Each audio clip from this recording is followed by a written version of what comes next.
તો આ ચોમાસામાં તમે પણ ગિરનાર જવા માંગો છો પણ તમે જઈ નથી શકતા, તો ચાલો આજે હું તમને સુરતમાં આવેલા મિની ગિરનારના દર્શન કરાવું। જય ગિરનારી દોસ્તો, હું છું સુરતથી સુરતવાલા વ્લોગ્સ નિમેશ અને સ્વાગત છે તમારું આજના મારા નવા એક્સપ્લોર વિડીયોમાં। જી હા દોસ્તો, સુરતના જહાંગીરપુરા વિસ્તારમાં આવેલા રામમઢી મંદિરની અંદર એક સુંદર મજાનું મિની ગિરનાર બનાવવામાં આવ્યું છે।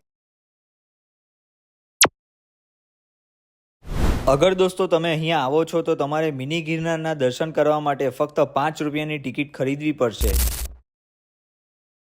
અંદર એન્ટર થતાની સાથે જ તમને મિની ગિરનારનો મોટો ગેટ દેખાશે, ત્યાંથી તમારે પસાર થઈને મિની ગિરનારની સીડીઓ ચડવાની રહેશે।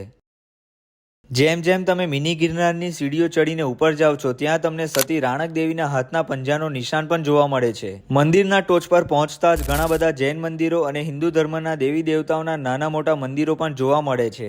અને ચાલો દોસ્તો, હવે તમને દર્શન કરાવું ગિરનાર પર્વતના મુખ્ય મંદિર એવા દત્તાત્રેય ભગવાનના।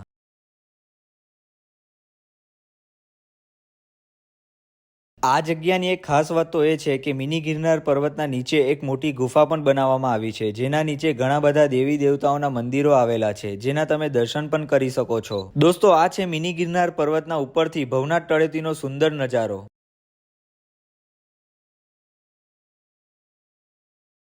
સાચું કહું ને દોસ્તો, તો અહીંયા આવીને મને ગિરનાર પર્વત જેવી જ અનુભૂતિ થઈ અને ટ્રેકિંગ કરવાની પણ ખૂબ જ મજા આવી। આ મોન્સૂન સિઝનમાં જો તમારે પણ ફેમિલી સાથે ગિરનાર યાત્રા કરવી હોય ને તો એકવાર જહાંગીરપુરામાં આવેલા આ મિની ગિરનારની મુલાકાત એકવાર જરૂર લેજો। દોસ્તો મેં તો આ મોન્સૂન સિઝનમાં મિની ગિરનારના દર્શન કરી લીધા છે, હવે તમે ક્યારે આવો છો કમેન્ટમાં જરૂર કહેજો। અને મારા વિડીયો થકી તમને ઘરે બેઠા ગિરનારના દર્શન કરવાની અનુભૂતિ થઈ હોય તો કમેન્ટમાં હર હર મહાદેવ જરૂર લખી દેજો।